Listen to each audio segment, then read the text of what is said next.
बहुत प्यारा पीड़िया के गीत आ गइल बा। पीड़िया आप लोग सुनी लो, बताइएगा।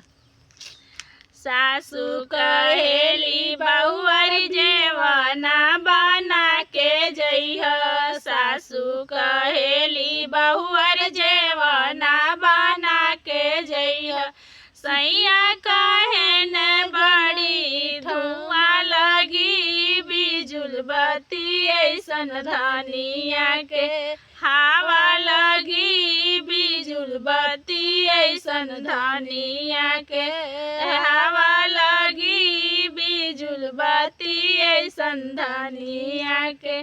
सासू कहेली बहुअरी पानिया भरा के जइह, सासू कहेली बहुअरी पानिया भरा के जइह, सैया कहेल बड़ा ठंडी लगी, बिजुल बत्ती ऐसन धनिया के हवा लगी, बिजुल बत्ती ऐसन धनिया के ठंडा लगी, बिजुल बत्ती ऐसन धनिया के।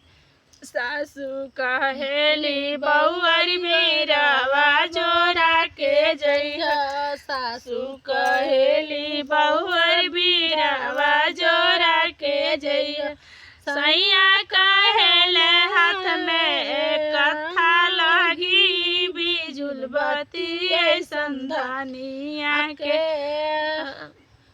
बिजुल बत्ती ऐसन धनिया के हवा लगी, बिजुल बत्ती ऐसन धनिया के हवा लगी, बिजुल बत्ती ऐसन धनिया के।